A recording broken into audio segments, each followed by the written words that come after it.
Tom and I would like to welcome you to the season three finale of Third Song In. It's hard to believe we've already made it through three seasons, but we have, and hoping to keep going for season four and beyond. For this special final episode of season three, we had a good friend join us, Joe Clemente, also known as Joe Pay. Get to talk a little bit about what he's doing these days, share some stories from college, and give him all kinds of grief for actually retiring. More importantly, Joe Pay finally gets us to answer the question, does the third song in theory actually work? We hope you enjoy this episode.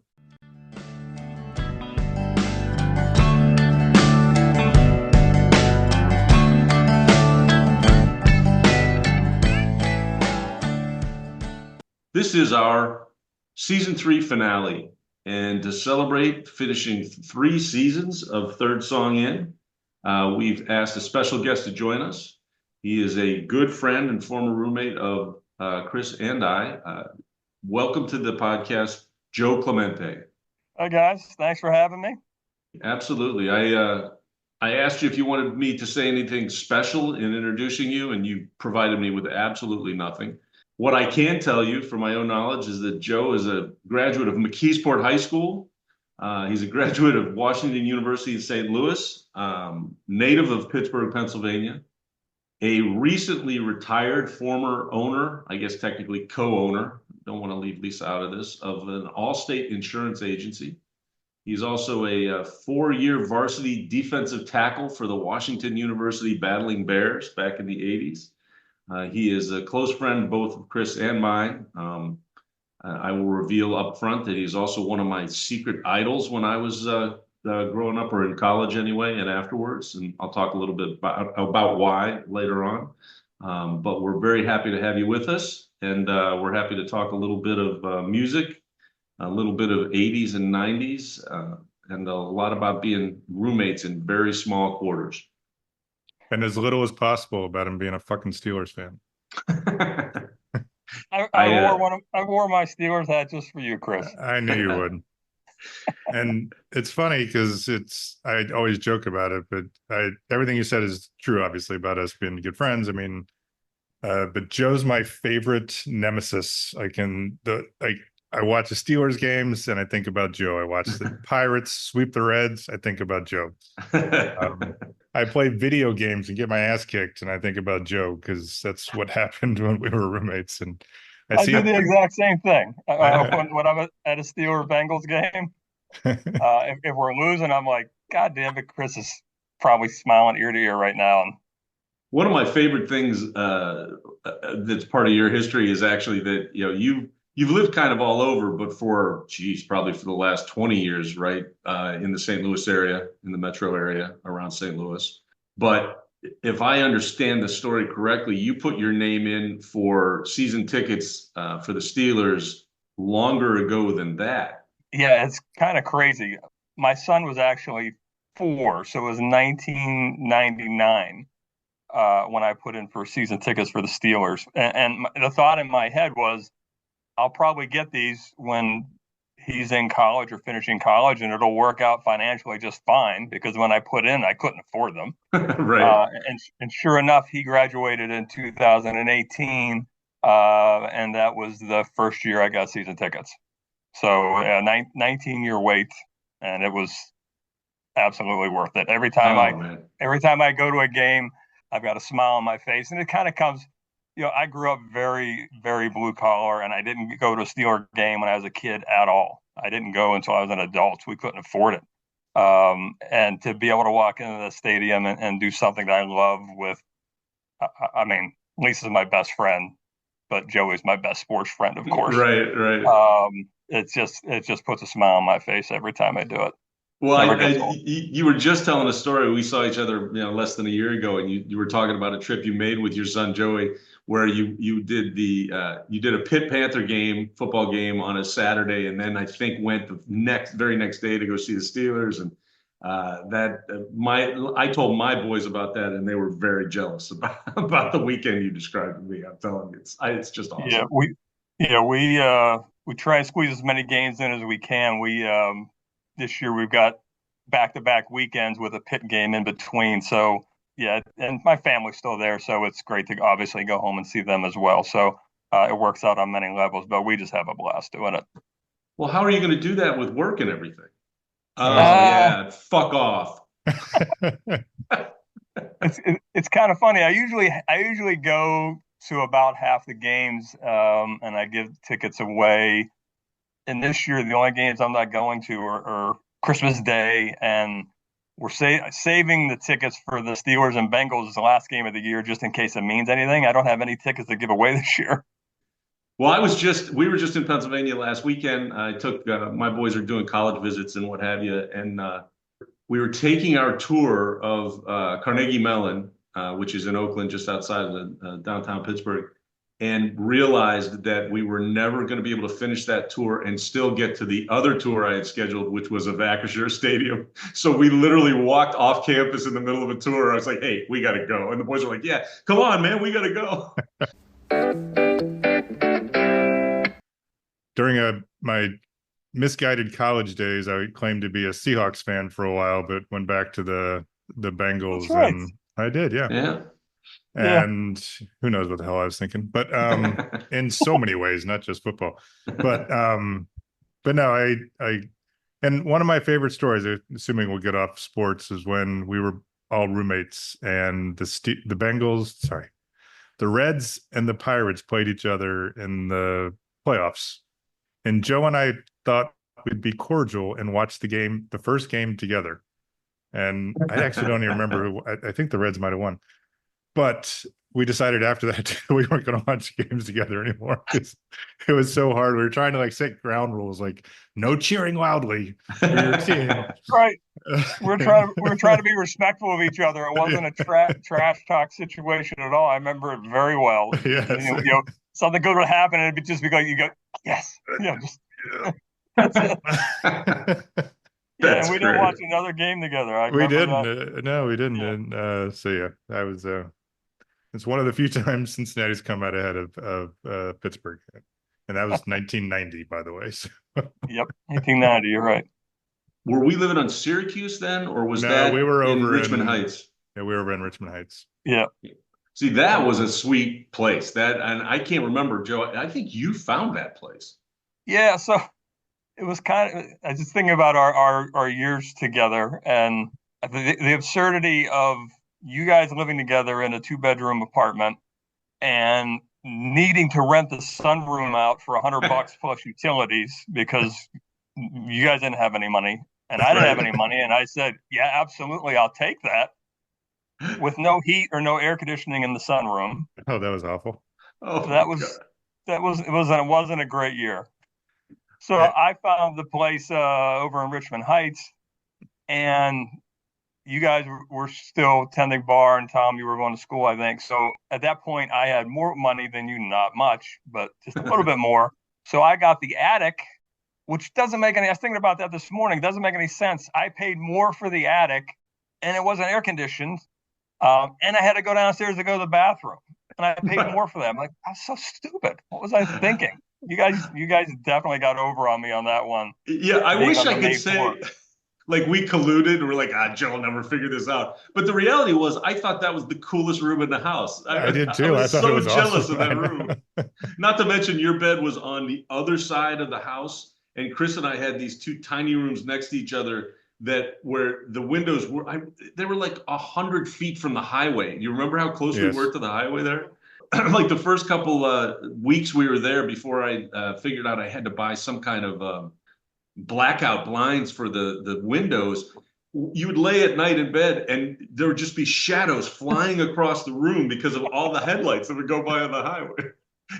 Yeah, we were I'm sorry, I didn't mean to interrupt. We were 2 doors from an interstate. Like literally could stand on our porch and throw a rock and hit a car. That's how close we were. I was thinking though, I put a little thought into the Richmond Heights place, but the place on Syracuse that you were talking about originally, you were actually our second roommate. Yes. It was a very happy day for some reason. We got along together, the three of us, better than we did with the prior roommate. It was just a little weird for some reason. when I moved in, you guys had one rule. You were very serious, and you guys were both tending bar at this time, and I was getting up to go to work a normal work day, as was a prior roommate. And you said, yeah, that son of a bitch, every morning he would bang his razor on the sink and wake us up. And I was Every like, every that's an odd morning. request. It was terrible. He would shave like every part of his body and he'd bang that goddamn razor. And he'd hide toilet paper from us. That was the other thing you Yes. weren't allowed to do. Yeah, I remember my first day getting ready for work. I got my razor out and I played a tune for you guys. There's no way I'm not doing this. I hope you heard it. That's why we love But Joe Pay. We would expect nothing less. Right, exactly.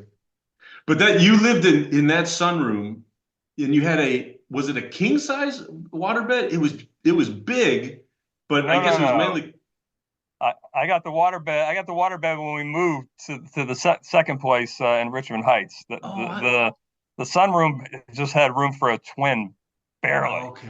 Because I just with remember no you box spring. right, Or and there was only like 2 feet around the entire perimeter of the bed. The bed was so small, or the room was so small. So all in all, we probably lived in the same apartment for 4 years, maybe the three of us, or was it a little less than that? I think Because it was everybody left in before I graduated law school. I moved out. I bought a house in suburban St. Louis in That's right. That's what it was. 1991, like spring of 91. So I was the first to go.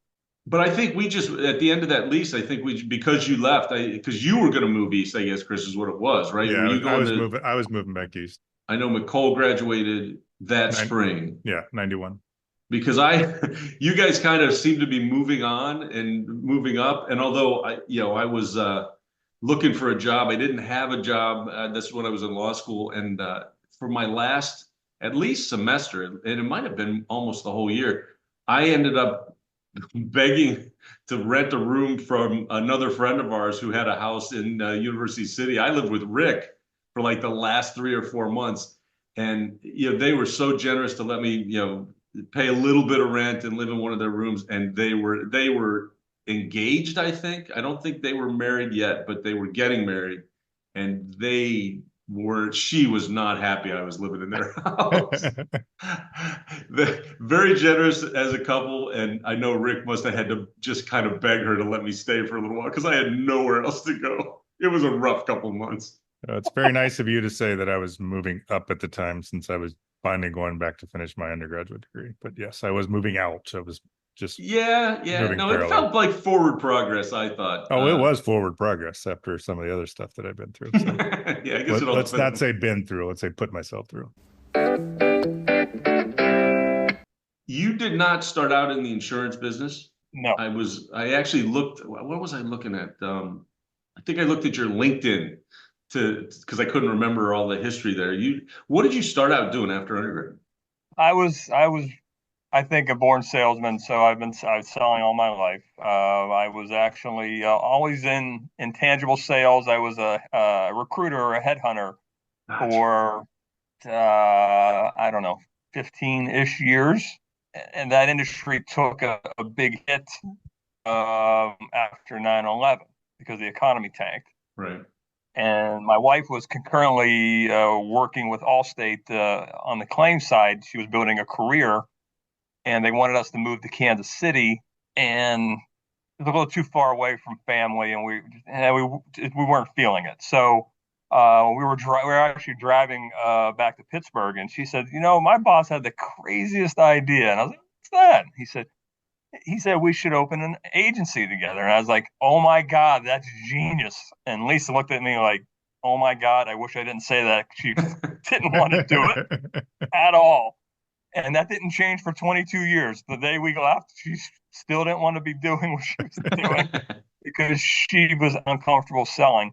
But it was the best thing for our family. We did it at about 35 years of age when our kids were starting to play sports, so we didn't miss a game or an event or a recital. We were always in town and not traveling.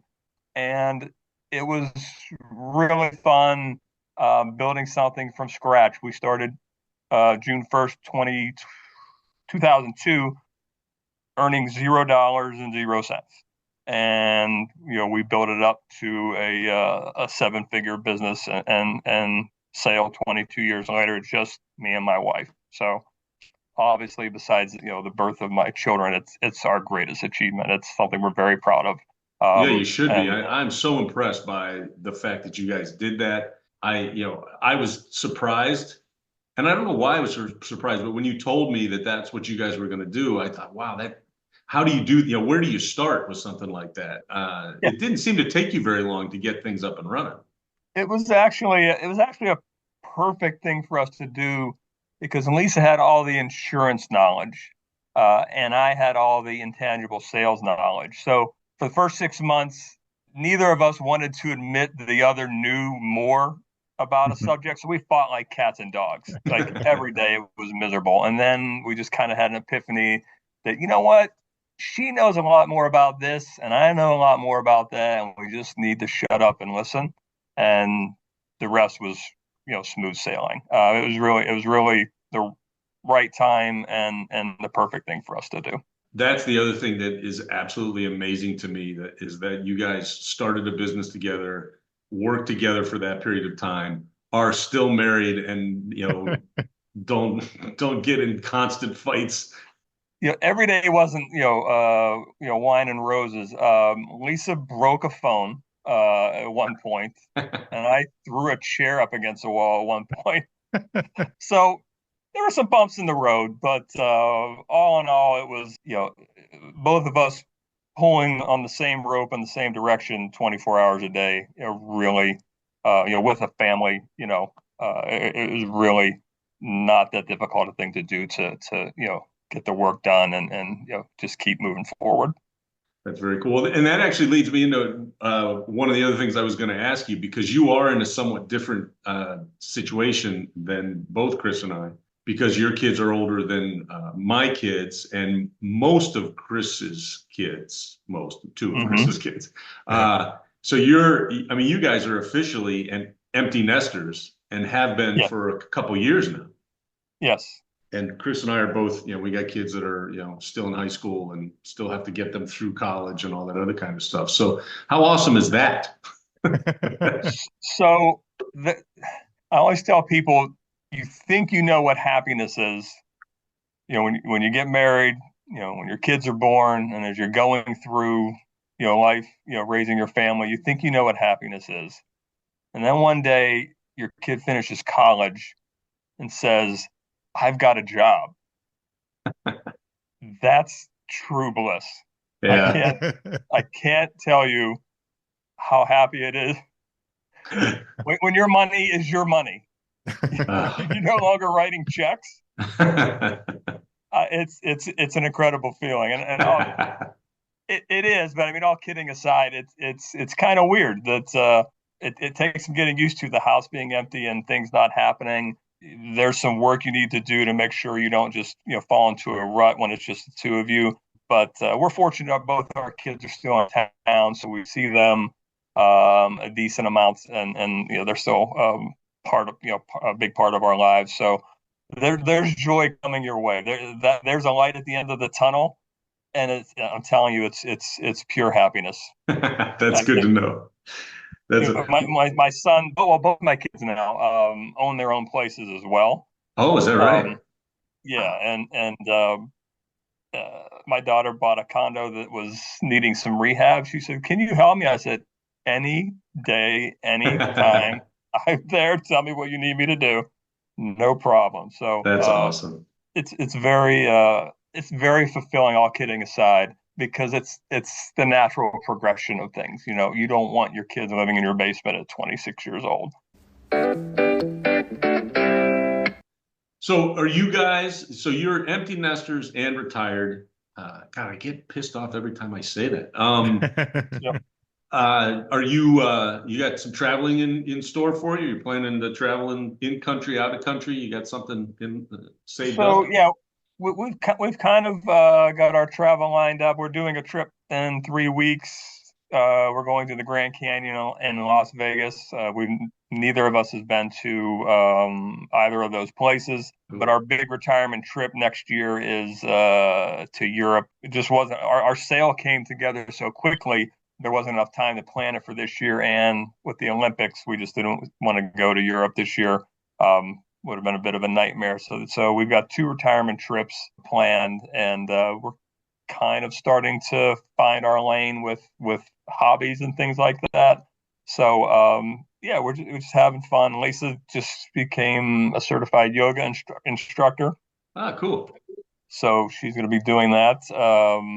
And Joey and I actually have a fleggling trading card Nice. collection company, trading card speculation company that we've started that we're having a ton of fun with. And I don't know if I'm making money at it as long as I don't lose money at it. Yeah, we're keeping busy and doing retired things. We had our first couples doctor's appointment last week.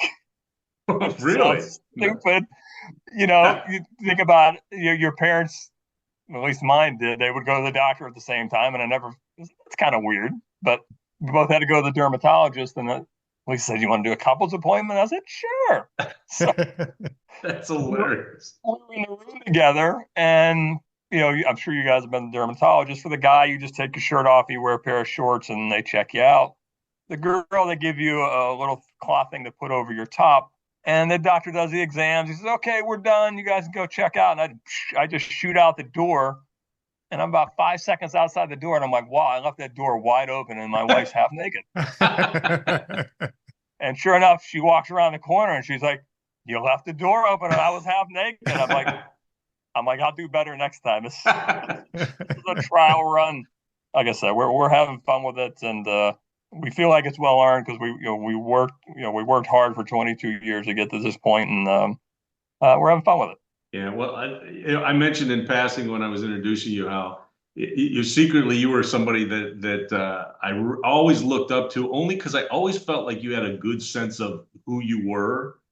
And when you describe what you've done and the decisions you've made since you left college, it just completely supports how I felt about you when you were, I mean, because hell, you're a year and a half younger than me, a year younger than me, something like that. I know you were like the youngest guy on the football team Right. when we started. Back then that seemed like a long time, but it didn't take long for me to just realize that you always seemed to kind of know who you were, not necessarily where you were going, or it's not like you had your life planned out in front of you. But when I look at and hear about the decisions you made, I got to tell you, man, I'm really proud of you. I'm really excited for you guys. I'm really jealous as hell. Chris and I will, after you sign off, we're going to just motherfuck you for like an hour about, how things are going for you. But we're not going to wait till after he signs off. We can do that now. I feel like it's already started. But that's really awesome, man. I'm really, you're one of a few people that we know from our class, so to speak, who have retired. And, I'm happy for all of you guys, but I'm really proud of you guys. You and Lisa, I think you've done a great job. No one deserves it more than you two. The whole idea of knowing yourself is the perfect way to describe. Like you and I had obviously our sports rivalries and everything else, and give each other shit. But in the same way, I always admired how together you were through college, especially since it was a time when, unfortunately, I sort of fell apart and was able to get myself back on track later. But seeing someone as steady as you all, you, Joe, Hay, and you, Tom, was an inspiration for me to get my shit together. So thank you. Although that doesn't change the fact that the story I tell about you more than any other story, Joe, is because we lived on the same floor in Rubelman, or were we on different floors? No, we're on the same floor. Same floor freshman year, right? So we saw each other all the time. We saw each other in practice, and then we saw after class and in the dorms and what have you. Right. And you were not known as being the neatest guy on campus when you were a freshman. And one of my favorite stories is to tell people that you had a wardrobe box, like one of those really tall cardboard boxes, in the closet of your dorm room, and you would just fill it with dirty clothes until the end of the semester. And by the end of the semester, it was completely full. Yeah, I would say that if we started school in August and finished in May, I would say I did laundry maybe 4 times freshman year. I mean, it wasn't pretty And at all. your floor was carpeted with old issues of Sports Illustrated. Like literally the entire floor was covered. Your roommate despised you by 3 weeks into that time because we didn't pick our roommates and they were not happy. I think didn't you end up with a new roommate by second semester? Well, I mean, it was all me. He was a very nice guy, but we didn't, we were different. We were different people. Obviously, I was a complete slob and a pig, and not mindful of his space at all. And surprisingly, he grew tired of that and moved out for the Christmas break. And that's when Lenny moved in with me. I thought it was Lenny, yeah, Yeah, which is a whole nother set of stories, I'm afraid. and it's funny how you outgrow that stuff. I mean, if one single thing is out of place in my house now, I have to adjust it and put it away. It's completely gone. That whole slob gene disappeared. And I'm Well, sure my yeah, wife had a lot to do with that. well, yes and no though, because I mean we were technically roommates our senior year because we had three guys and took two singles. Is that what we did?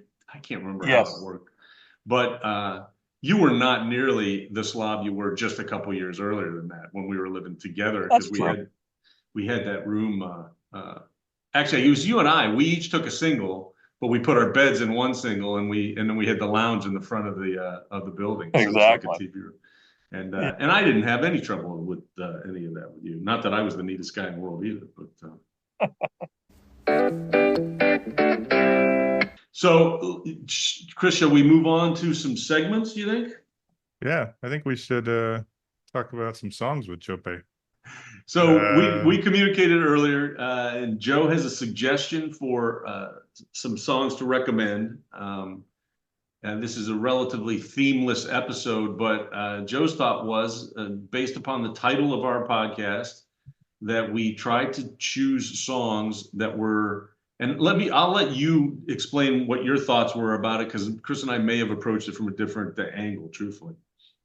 So my thought, I've been a loyal, long time listener. My thought when you guys settled on the title was immediately, well, that's an interesting premise. And the premise being Chris would listen to an album's third song first, and if it was good, then he knew the album was probably good.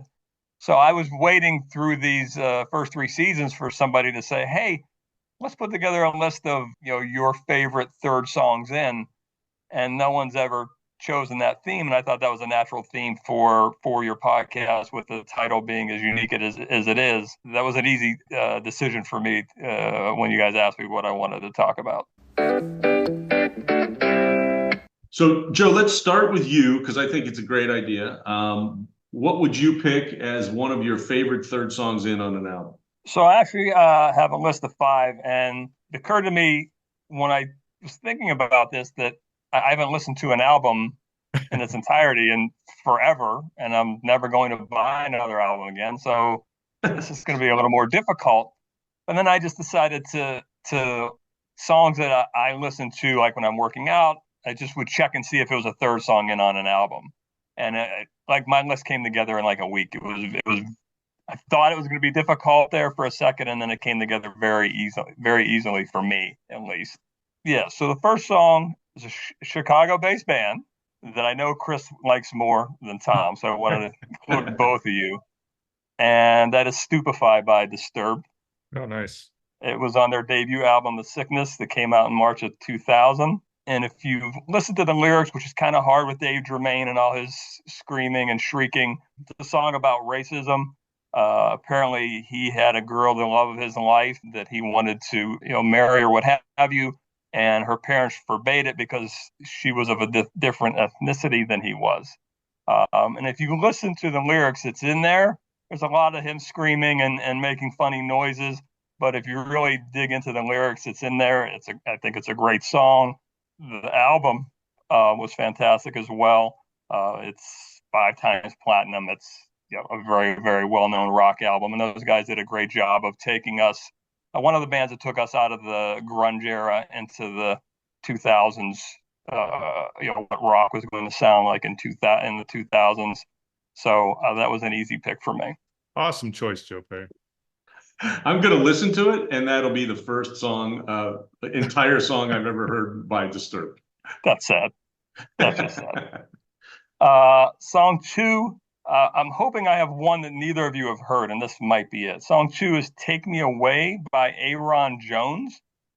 I know that song. Ah. I, Oh, that is an awesome, awesome song. That's a great choice, isn't Joe. it? Yeah. Yeah. I first About his heard it. mom, What's that? about his mom and her leaving Yeah, him. exactly. Yep. About being abandoned as a child. His mom was a drug addict. His dad was not in the picture, so he got dumped on his aunt when he was 4 years old, and the pain that he went through in that process. I love songs where 5 seconds in that this is going to be a banger, and his first guitar lick lets puts you on notice that this song is really going to come at you and come at you hard. The video he made from this, I think, gives background into who he is as a person. I just picture someone going to him and saying, "Hey, Ron, what do you have in mind for this video?" And he says, "Me, my guitar." I should say he's a Seattle-based performer. Yes. So me, my guitar, the Space Needle, and a helicopter. Done. You gotta watch the video. It's as badass as the song. The lyrics are very moving. There's a bridge in it that's very powerful. It's just a fantastic song. If you like rock and roll, it's a banger. Well, I'm 0 for 2, so this is fantastic, man. You've now recommended two songs I have not heard, so you're doing your job as far as that's concerned. Okay. I know I've got one in here that you've heard of. So the next two artists, very similar backgrounds, very similar music, blues rock. One is Gary Clark Jr. One is Kenny Wayne Shepherd. I know you guys know both of those guys, and I'm sure you've listened to them. Tom, I'm hoping you have. Yep. Gary Clark Jr.'s "I Got My Eyes on You" Cool. is a song it was on his 2019 album This Land. It's about relationships and the work you have to put in to make a relationship work, and the decision and the commitment to make it work. The verses are very mellow as he's deciding what he's going to do, and the refrain is harder and more guitar heavy when he decides that he's going to commit to the relationship and he's going to put the work in. And the guitar work is just Gary Clark at his very best. It's a fantastic song. For Kenny Wayne Shepherd, I picked the obvious "Blue on Black" from his second album Trouble Is, that came out in 1997. It was his first album that was made as the Kenny Wayne Shepherd Band, that had Noah Hunt on vocals. And the premise is pretty simple in that when you combine blue and black, you get the same thing. And again, it's another relationship song where the reasons can be many, but at the end of the day, when you break up, and the heartache is there. It's a classic blues song, and I think that album was the longest song, had the longest run on Billboard's blues charts in history. Another favorite of mine, and probably a top 10 album for me altogether. That album from beginning to end. I love the guts of a 19-year-old or 20-year-old saying, "I'm going to cover a couple songs on my second album. One of them's Dylan and one of them's Jimi Hendrix." I mean, Right. That's pretty that's ballsy. that's confidence. Yeah. That's confidence.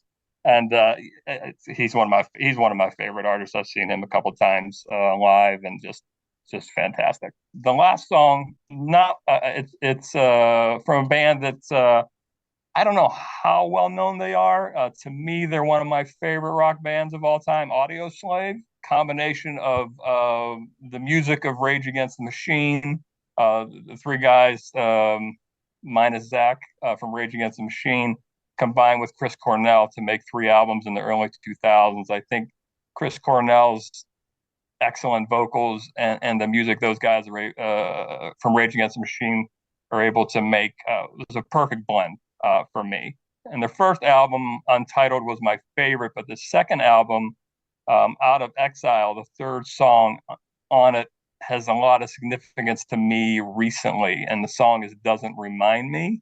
It was originally made as a protest song for the Iraq war, where a young boy loses his dad, who's in the service. But for me and my family, it's been a past year and a half, has been pretty difficult when it comes to loss. And the song literally is in its title. It's a song that's made to not remind you of anything, to take your mind off of, the pain that you're going through.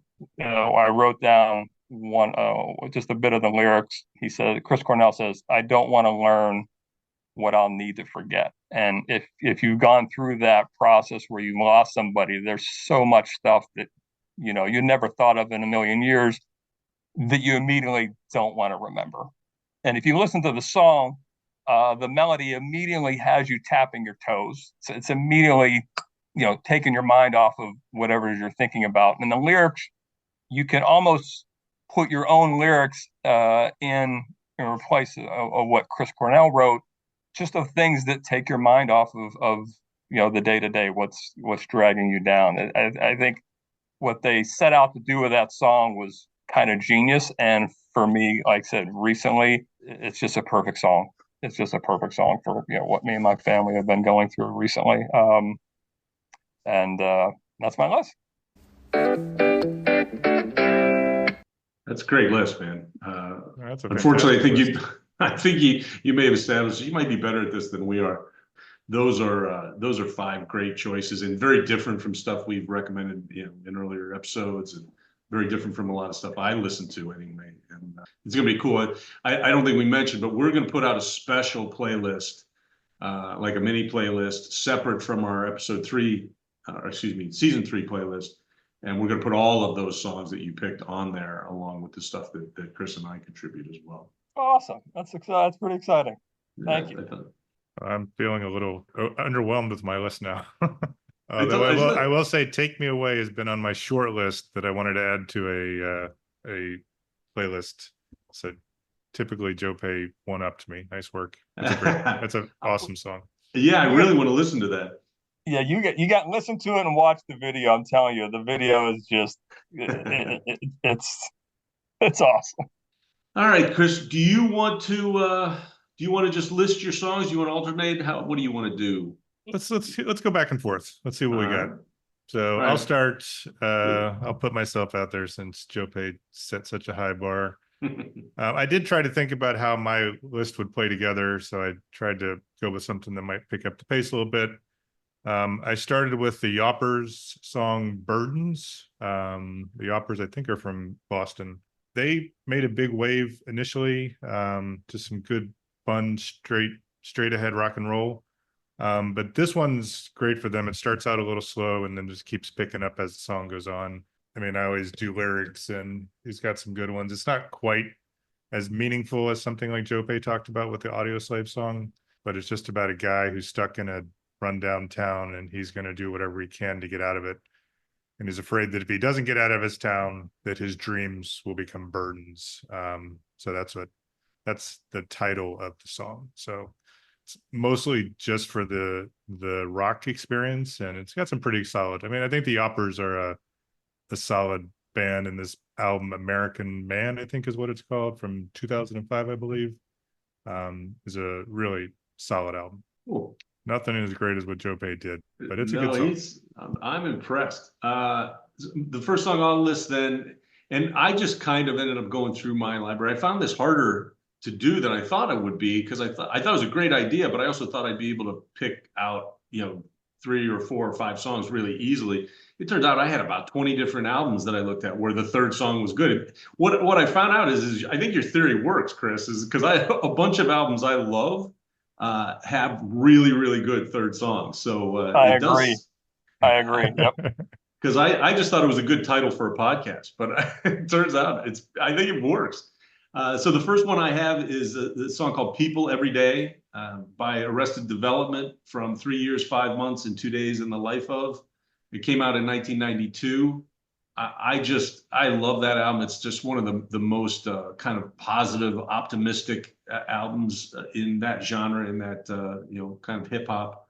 90s hip hop genre. People Every Day is probably my favorite song on the album. It's a song that at least younger people may not really know about because they really dropped off the face of the earth. It's not like you're still seeing a lot of Arrested Development anymore. I think they play county fairs these days. But that's my first song. I did like their stuff. That was a solid. I didn't listen to some of the rap as much as you did, but I do remember that being a really. I thought that was they were going to be a much bigger band Yeah, than they ended up being. they were really, and they weren't the only ones. I mean, a Tribe Called Quest also kind of was in that same ballpark, but they seem to be a response to gangster rap and kind of the real ultra violent kind of negative rap, which I also like. I mean, there's a lot of songs from that genre I like, but I really enjoyed listening to these guys who were. I mean, they weren't hiding from racism, they weren't hiding from those things, but these songs, this song in particular, is the same way. I mean, it's clear that they're singing from a perspective, or a specific perspective, I should say. But always just made you feel, and it, good beat and all that other kind of stuff. I really like that album. All right, my second choice, I went mostly with great bands that I love. So I went with King's X from their 1996 album Ear Candy, which is a surprisingly good album. It grew on me. Third song on that one is a song called Sometime. And that one does two things. It highlights the instrumentality of the band. Doug Pennick is a fantastic bass player, and you can just, sounds like Joe Pay knows a lot more about music than I do. I don't often pick up on bass lines, but this song, you can hear it right from the beginning and listen to it throughout the song. And it's his singing. He's one of the greatest heavy metal singers out there. They're often compared, and I don't mean to overstate this. The way that they harmonize is often compared to the Beatles, not that they're Beatles-esque, but it's Beatles-esque. He was recruited by multiple bands back in the day to leave King's X and join, and he stayed with King's X, and I would strongly recommend them, especially their later stuff. Doug Pennick is gay. When he came out, all the Christian rock stations back in the day dropped them. They weren't quite banned, but they were certainly pushed aside. In a lot of his songs, he's gone in the other direction and is now calling out the hypocrisy of organized religion. This song isn't that. This is still back when it's very pleasant. This is an uplifting song, and it just highlights everything that I love about the band. My next song is Kami Drives a Nova by Ike Riley, from Ike Riley's debut album, as far as I know anyway, in 2001, called Salesmen and Racists. Ike Riley is actually originally from the Chicago suburbs area and still plays around here a ton. Did a ton of COVID shows, the online shows. I've probably watched them 3 or 4 times. And his kids now play with him. The band he plays with now is called the Ike Riley Assassination. And I just saw him live 2 weekends ago at Fitzgerald's up in Berwyn, Illinois. There was a music festival thing I bought tickets for, and he played at like 5 o'clock in the afternoon. He's awesome. He's very funny, great lyrics. It's hard to describe exactly what kind of genre he's in. He takes a lot from hip hop, but he's definitely a white guy who loves rock and roll too. Kami Drives a Nova is just a hard driving, really cool song. I found Salesman and Racist probably soon after it was released, and turns out my favorite song on that is the third song in, which is Kami Drives a Nova. Nice. You put Ike on quite a few of our playlists in the past. And another one that I've put a lot on our playlist is Corey Brannon. So I picked from his 2014 album, The No Hit Wonder. The third song in is The Only You. It's a breakup song. He's not happy about the breakup. He is with another woman who looks exactly like his ex, but 23 instead of however old she was. And he pauses to some of the great images that he creates with his lyrics are he's lying in bed while she's sleeping, and he's tracing where the tattoos were on his ex's body versus and they're not on his. Oh, jeez. And his current girlfriend is good enough for when he's lonely, but his ex is the only you. He's a great lyricist. I Yep. described seeing him in concert. Doesn't have a huge audience. I think folks are missing out. I think he's really good. My next one is my very, very favorite Sun Volt song from the album Trace from 1995. It's Tear Stained Eye. I probably listen to that song at least once every 2 weeks. I listen to the whole album through, a little less than that. But Sun Volt, as our listeners probably know, is one of the two bands that split off from Uncle Tupelo, which Chris and I listened to a lot back when we were living with you, Joe Pay. And my one of my deepest musical regrets is that they were playing in tiny little bars in and around St. Louis and U City constantly when we were roommates, and I never saw Uncle Tupelo play live.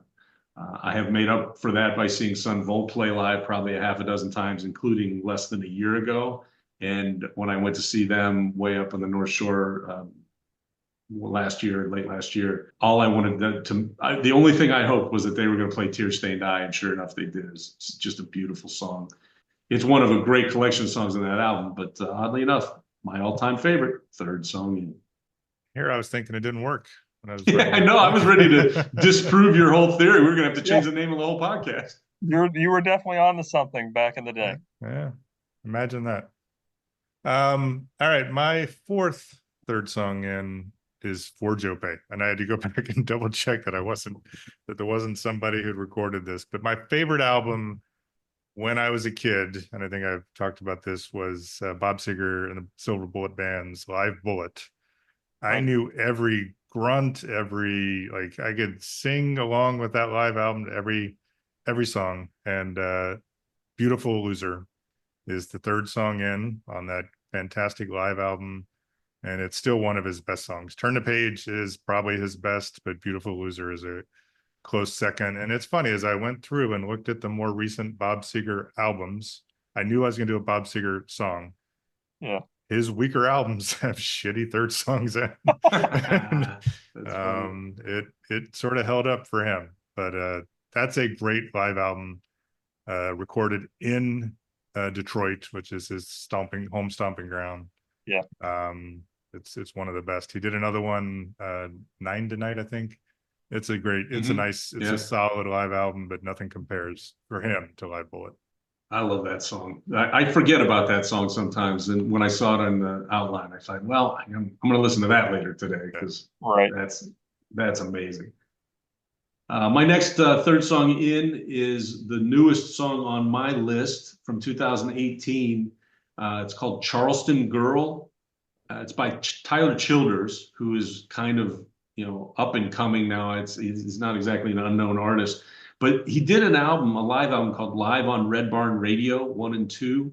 And it's the first album of his that I heard. I don't know. It probably came, through an algorithm on Spotify or somewhere. I like his studio stuff, and I would like to see him perform live. This live album is, I think, his best album. And the third song in, Charleston Girl, is another one that's just been on a bunch of my playlists. My whole family likes this song, so it just pops up all the time. It's very country. The song itself is set in West Virginia, and it's about him just running into trouble after a show is basically what it sounds like. But it's Chris and I try to recommend people maybe you haven't heard of before, or songs that are less known. This one's probably pretty well known, but it made my list just because I really love it so much. It feels like he's been left behind a little bit by Zach Bryan, which means that I like him. Yeah, right. All right, my fifth and last third song in. I sort of did a little tie-in to this week's blog because it was about discovering the band Subdueds, and I'm ending with another live album because I couldn't find my favorite song on one of their studio ones, but the song Papa Dookie and the Mud People from the Subdueds live at Ram's Head. Chose this one for a couple of reasons. It's the closest they had to a bit of a hit. It's a nice upbeat song, but I really chose it because, one, I've seen them at the Ram's Head at least twice. I saw Tommy Malone there, who's the lead singer, do solo act at Ram's Head. It's a great place to see shows. Call it a listening room, but it also highlights why the Subdueds are so great in concert. You hear at the beginning, where he talks to audience members and he's like, "Hey, let me sit in your seat." So he goes down into the crowd. He invites a couple of the other band members to go and sit in the audience, and then he sings the song. And it's a great, upbeat, fun song. The refrain is "Love is a beautiful thing." It's all about peace. They started to do not political, because they were more personal as political songs after 9/11, and when we started dealing with all the hate and everything else that accompanied that. And I think this song, even though it's totally about the South and this grungy group of hippies coming through town, it's all about showing tolerance and love for each other and the differences that we have. So it's one of my favorite songs by them, even though it probably is their most popular. Yeah, I know that sounds weird, but That's another good one. it's you 100. It's 100% you. yeah. My final song for this list is a song called "Circles" by Soul Coughing from their album El Oso in 1998. This is just a really cool, upbeat. They were mildly famous back in the late 90s, early 2000s, but broke up pretty quickly. This band, Soul Coughing, their front man was a guy who at the time was, I think he was only like 17 or 18. He was younger than the rest of the band. His name's Mike Doughty or Doughty. I'm never quite sure how you pronounce it. He's gone on to have an interesting solo career. Again, he's not a particularly famous guy. But he's got this kind of weird, quirky lyrical method, and the way he sings is there's lots of times he sings where it's not lyrics as much as just sounds. But this song in particular is just really, really catchy. But anyway, that's my final pick for our third song in list is "Circles" by Soul Coughing. Nice. Joe, you set an incredibly high bar. I think this may be some of our best choices we've had. These are well thought out, and who would have thought that Joe Pay'd make us be thoughtful? Yeah, exactly. I apologize. There's a lot of variety in this list too. I think we cover a lot of different styles and genres and different artists. I would agree. I look forward to listening to it. Yeah, so we'll put that out. Haven't quite. We will probably just the playlist that I listed as I was putting stuff into iTunes for myself was song number 3. That's likely to be the name of the playlist itself, but it'll go out on Spotify and Apple Music and Amazon Music and YouTube Music. Chris, you and I talked a little bit about whether we would take one song from each of our lists and put it on our actual season 3 playlist, which is also on all those streaming services. Do you want to pick one of your 5 to throw on there, or do you want to pick one of the alternates? Because I know you have alternates, as do I. What do you want to do? I'll stick to the spirit of it. I'll choose the Subdued song since it lines up with the blog that is put out there. Sounds good. I am going to pick the one that I think is probably the least likely to have been heard by our listeners, and I'm gonna go with "Kami Drives a Nova" by Ike Riley. Nice choice. And for listeners, all of you, if you have your own favorite third song in, we'd ask if you could email us at thirdsongin@gmail.com, or you can go to our website, thirdsonginpodcast.com, and send us a message, and we'll add your choices to our playlist. That now takes us to Post Facto. It's a mistake. It's a mistake. I know Chris doesn't have anything for Post Facto. Chris never makes mistakes. And I actually don't have anything specifically to point to in past episodes that needs to be corrected or fleshed out. But I did want to ask our listeners to look next week to our website, thirdsonginpodcast.com, and the blog page, because I've written and we will publish next week a Post Facto Files article where I'm going to talk about a TV series that I didn't get a chance to recommend for staff picks, but that I think is well worth watching. And that will take us to staff picks. We've lost Chris for this part of the episode, but Joe Pay has been kind enough to fill in. And I think, Joe, you may have something you want to tell us about. So I would recommend a TV show that my son turned me on to. That came out in 2020 that I just started watching not too long ago. It's called Dave. It's on Hulu. It's about a white Jewish neurotic rapper trying to become famous and stay true to himself at the same time. At first, it's pretty silly, and this premise of this guy trying to be a famous rapper with the his big white afro and being as white as he could possibly be. But the show, they're 3 seasons in now, and the show is really well written. They develop characters very well, and you can kind of see the struggle that he has. It kind of becomes personal, where you're rooting for him and rooting for him and rooting for him, as well as the characters that are in his periphery, his posse, if you will. I just think it's a fun show. It's something silly to take your mind off of things, and I would highly recommend it. Maybe not watch with your kids because it does go a little sophomoric with the humor from time to time, but it's a really smart show. And this guy and he's legitimately, his name's Dave Bird. He's legitimately a rapper who goes by the name of Little Dicky. And Oh, I've heard of that. Yeah, his number one hit is a song about how he doesn't like his dick. So it's that kind of humor, but it's a really well done show that everybody in my family has enjoyed. You've done it again, Joe. You managed to recommend something that I have not seen and didn't know about, which is that in particular is weird because that's the kind of show that's right up my alley. The following some artist, some musician in particular who they're trying to make it big. I can't believe I haven't heard about that show. I'm definitely going to look that one up.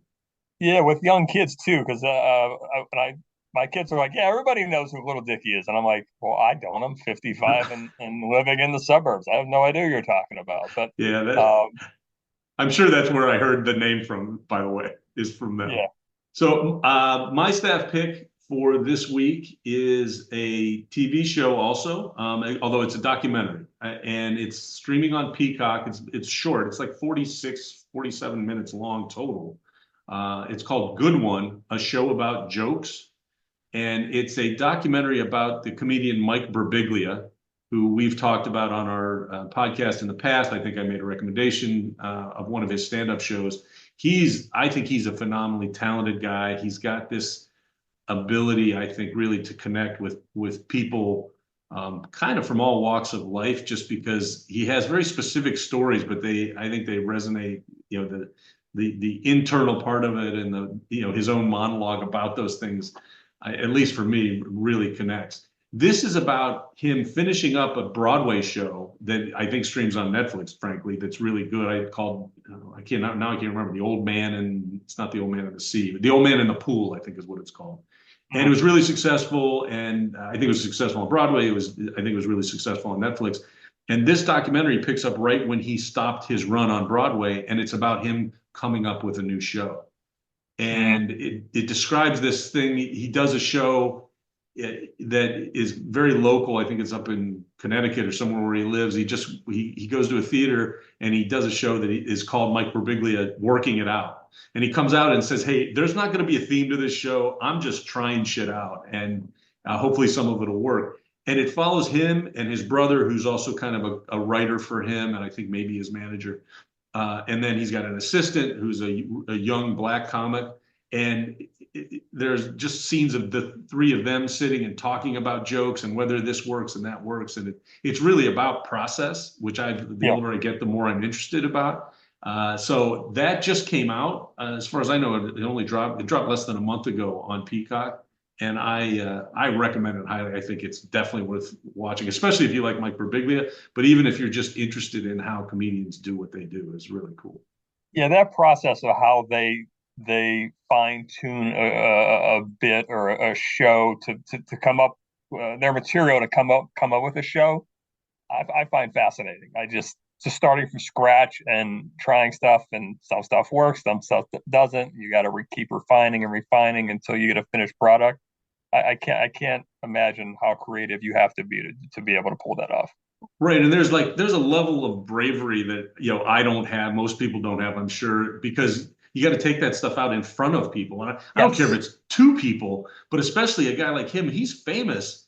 He's a pretty famous comedian. Even a show like that, he's going to get 100 people in there. And if it sucks, they're all going to know it. And I think that's a really cool part of the process too. I think even more than other kinds of performers, I think stand-ups really expose themselves because they're just up there completely by themselves. Yep, them and a mic. Yep. So it's while we're on the subject of staff picks, I am going to kind of go off script a little bit, only because I got a recommendation of a very recent album from a guy I don't hear from very often, which is my brother Eric. I, he and I, we don't communicate as often as I would like. And he texted me just yesterday, and it was about some other stuff. But at the end of his text, he said, "Hey, I can find new music too. Listen to Cody Powers." And I pulled him up on iTunes, and he's got an EP that just came out this year, plus a ton of singles. He's a really young guy, clearly. So, those guys, those new musicians, they just issue singles and singles and singles. They just throw them out on YouTube or whatever. So there's a bunch of stuff that I found on iTunes that I'm sure is all over YouTube. But it's CODY, Cody Powers. The EP that just came out is called Hazel Eyes. And he has 473 followers on Facebook. Although he does have, I checked Spotify, and that EP, or I guess him as an artist, he has 34,000 monthly listeners. So he's not unknown. But on the other hand, that's not very many. I listened to a song last night. I listened to a couple songs this morning before we got started, and he's really good. He is in the vein of Tyler Childers and Zach Bryan. Those are the kind of singer-songwriters that are coming out. But I wanted to give my brother Eric some kudos because it was a great recommendation, and I'm hoping I'll get him to listen to this podcast episode. So that's it for our episode. Thank you so much for being our guest, Joe. Hope to have you back soon because you did a great job with your playlist picks, and we may try to challenge you a little bit more next time and have you come up with some more music for us. You guys set a high bar, and I felt like I needed to put in the work to match what you guys are doing on a daily basis. You guys are doing a great job. You clearly did. It was a great list. There are some songs, and I'm not a metal guy or a heavy rock guy so much, but I want to, based upon your descriptions, I'm going to listen to every one of those songs. So, Third Song In is recorded in Chapel Hill, North Carolina, and Joliet, Illinois. You can reach us by email at thirdsongin@gmail.com. We would ask that wherever you listen to this podcast, that you rate, review us, download the podcast, because apparently that makes some kind of difference. Give us all your stars. You can find us on Spotify, on Apple Podcast, Amazon Music, and YouTube Music. As Chris mentioned earlier, we have a website, thirdsonginpodcast.com. There you'll find our list of recommendations. You'll find links to all of our playlists and our prior episodes. We have a blog, and we drop a new article every Thursday, so please take a look for that. We also have a Facebook page, which is boring as hell, but does give you an opportunity to communicate with us, and we would very much like to get some feedback. Specifically with this episode, if you've got a favorite Third Song In, let us know either by email or through the website or on Facebook. This was the finale of Third Song In Season 3. We took a slightly longer gap or break between Seasons 2 and 3 than we want to do for this one. We should be back in about 2 weeks. We'll be back with more guests, more recommendations, and probably more stories about doing stupid things when we were drunk. You've been listening to Third Song In. Thanks for listening.